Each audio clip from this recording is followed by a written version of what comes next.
tanghali mga ka-Tito Bar. Nandito na naman po si Tito Bar upang bumiyahe sa Lalamove. At tayo po ay may booking na nakuha.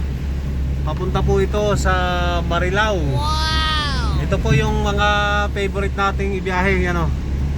So ang nangyari, dalawang booking na po yung nakuha ko. Papunta ng yung isa Santa Ana, Pampanga.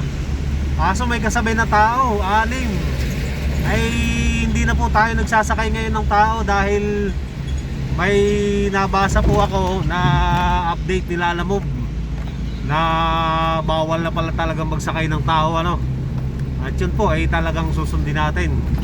At kaya po pinapakancel ko. Hindi na po ako nang hinayang dahil kisa naman matanggal ako sa Lalamove. At dalawa, yung isa marami namang isasakay at may bubuhatin, wala akong helper. Minsan kasi nagtatanggap din po ako ng may mga bubuhatin, pero pagka mabibigat at marami, sobrang dami, ay hindi ko po itinutuloy yon. Kaya ang mangyayari nito ay siguro itutuloy ko na lang to kahit wala siyang kasabay, dahil nagtawag na yung nagbooking nito kung nasa na daw ako. Nakakahiya naman kung matagalan siya. Sige po, at bawi na lang ako doon pagdating sa Marilao. At i-deliver ko na po ito nang walang kasabay. Okay, let's go. At yan po, katunayan na pinakancel ko na. Dalawang cancel na yan, ha. So hindi na talaga tayo nagsasakay ng tao. Talagang masunurin naman si Tito Baray, kaya susunod tayo sa gusto ng Lalamove. At ito po yung pinaka masaklap na nangyari sa akin sa biyahe ko, ano. First booking, pero mo first booking ko, tapos alam ko naman na may pwedeng isabay tayo kahit 1,000 kg pa. Ay ang nangyari, nakansilan tayo ng dalawa. At ito namang nagbooking na to nangungulit, kaya no choice po kundi i-deliver ko na lang to. At may makakasabay sana ako na malapit lang dito sa location ko kanina nung dito na ako sa may Cloverleaf. 2 kilometers away lang sa akin. Nung pag-accept ko, LTO agad ako. Kumbaga leave disorder, kasi nga dalawang beses tayo nag-cancel. Kaya masama man sa loob ko yung yung pag-deliver nito. Wala tayong kasi naman ma-report ako na matagal ako mag-deliver. Nawa ay makabawi tayo dito pagdating sa Marilao. At ang iniisip ko dito, dahil may dalawa tayong cancel, baka dito naman sa Marilao ay ganun din, may marami akong katabi o maraming kasabayan sa mga booking. Ay hindi ko rin kagad makuha. Yun ang masaklap na lagi kong iniiwasan, yung makansilan o magpakancel ng booking. Yun ang mga isa, hindi ko makasalanan dahil nga naglabas sila ng update na dati hindi ko talaga alam na bawal magsakay ng tao, kaya naman nag content ako na, di ba, may mga sinasabay ako. Tapos nung sumunod tayo, kaso syempre hindi natin kasalanan yun, in-accept natin, tapos pinakancel natin. Yung account ko din naman ang napuruhan ngayon dahil bawal na magsakay ng tao. Syempre ipapakancel natin, kaso hindi alam yun ni Lalamove. Dapat yun ay dapat mag-update din si Lalamove sa mga customer na talagang bawal. Kasi sa dami ng booking na nakikita ko, may mga nakalagay po na na may sasabay pong tao, may mga naka-note na gano'n. O ibig sabihin, aware ba ang mga customer natin na bawal na din silang magsabay ng tao? dapat hindi lang yung mga driver ang ina-update, pati yung mga nagbubuk na bawal talaga na sumabay ang kanilang tauhan. Dapat ay yun ang mabago. Kasi unfair sa mga kagaya namin driver. Kami naghihintay ng mga booking.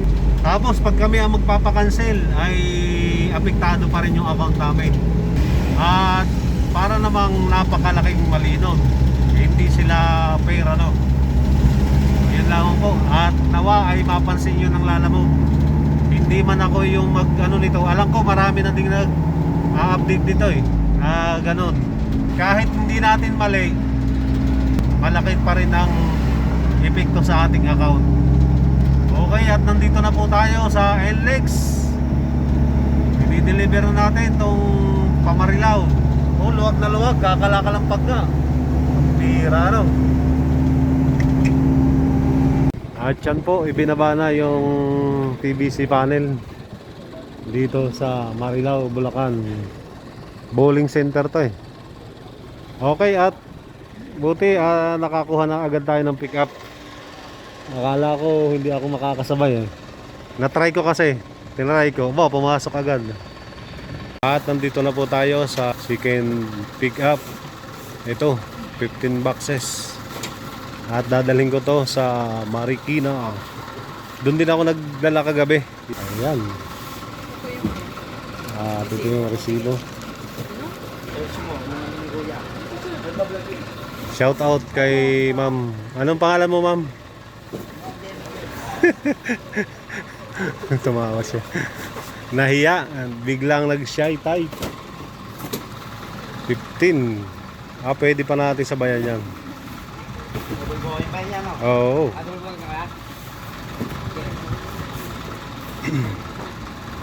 Alam mo na yun, di ba? Pa-shout out first ball.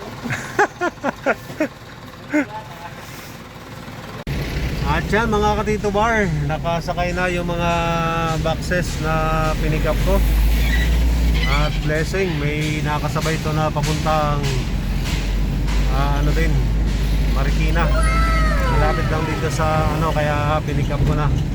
300 kg siya. Pero mas malaki pa yung booking dito sa 600. Kasi may high demand. Ayun ang kagandahan dito sa pagka nag high demand yung 300. Minsan mas malalaki pa po yung additional doon isa sa 600 kg. At malapit din tayo dito sa kukunan natin. Dito na lang din yun sa Valenzuela.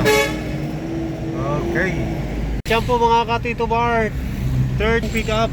Yun, siyam na maliliit na box. Napakagagaan.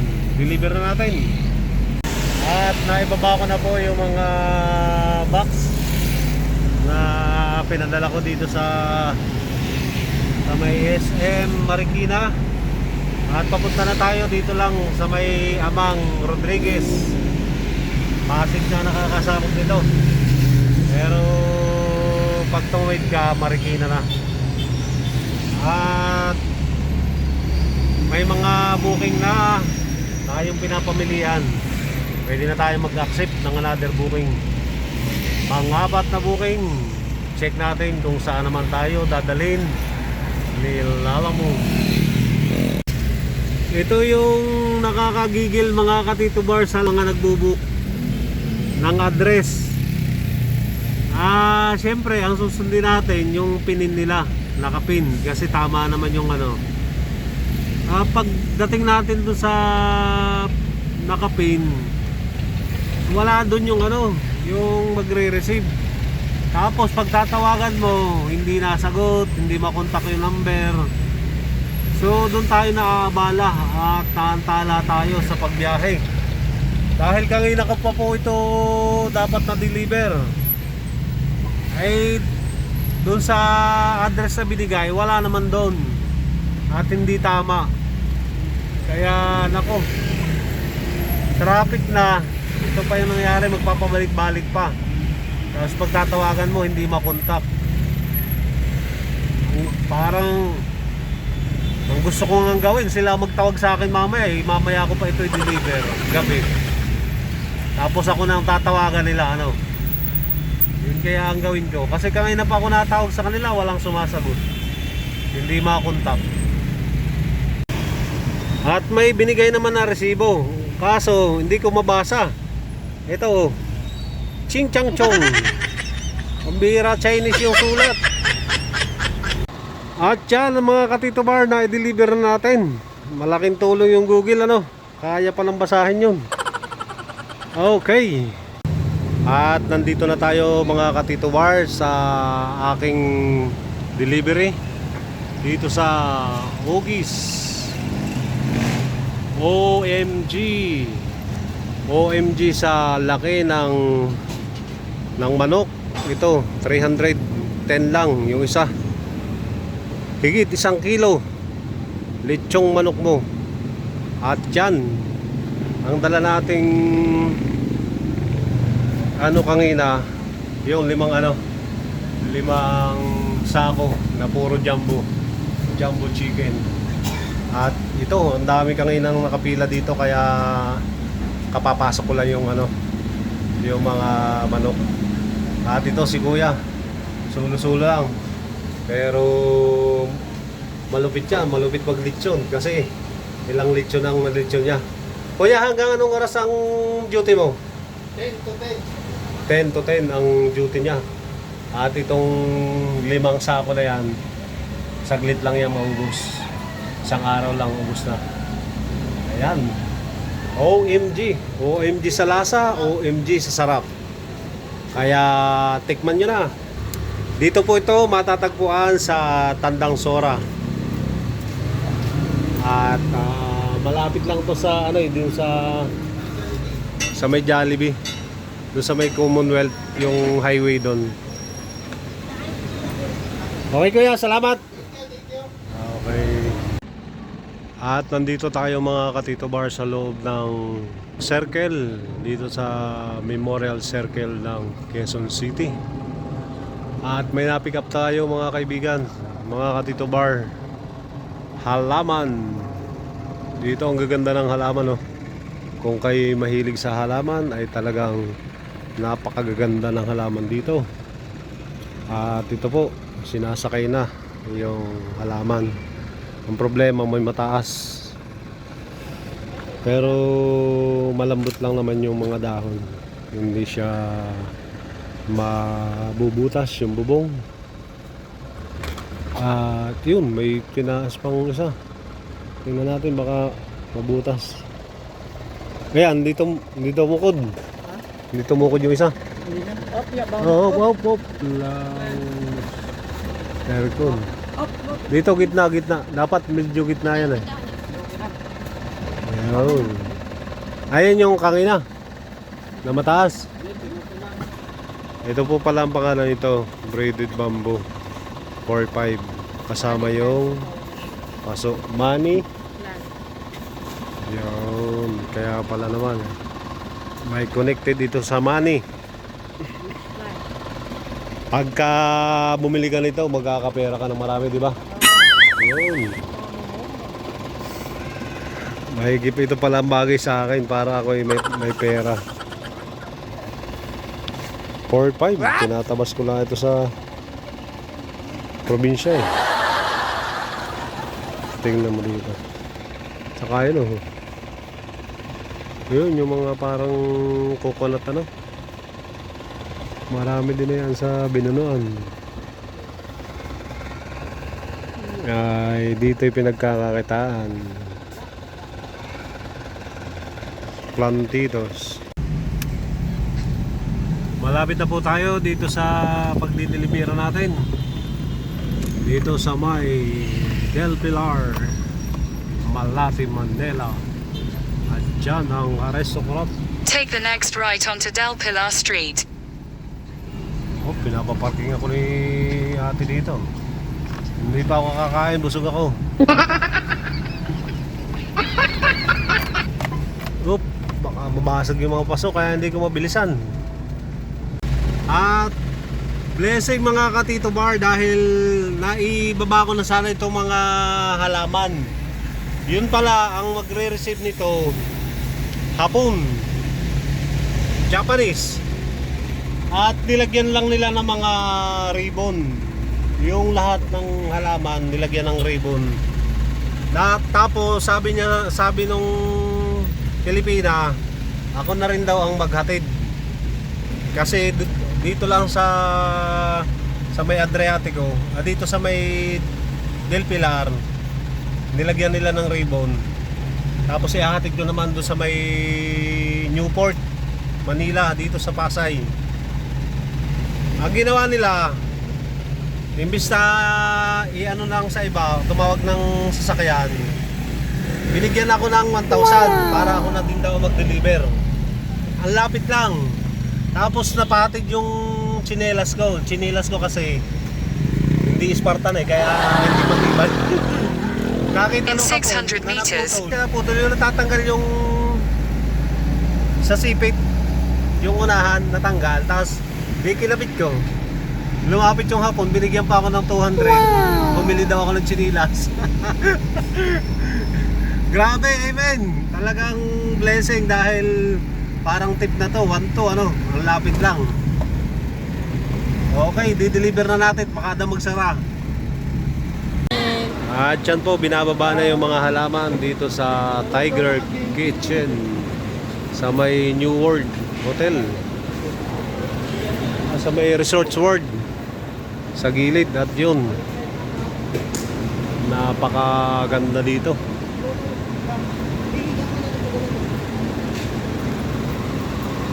Ito, konsilan ng Tiger Kitchen. At grabe talaga na sobrang blessed ako kanina. Ito kasi sinilas, nung napatid ako na ganun, naputol. Akala niya nasira.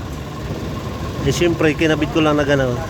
Nakita ko nung hapon, binigyan ako ng 200 additional. Sige, tutulungan ko muna pagtatanggal ng tali doon. Doon din ako malapit nag-deliver sa Marriott Hotel. At ito yung Terminal 3. Halos lahat ng mga mapipera at nagliliwaliw dito.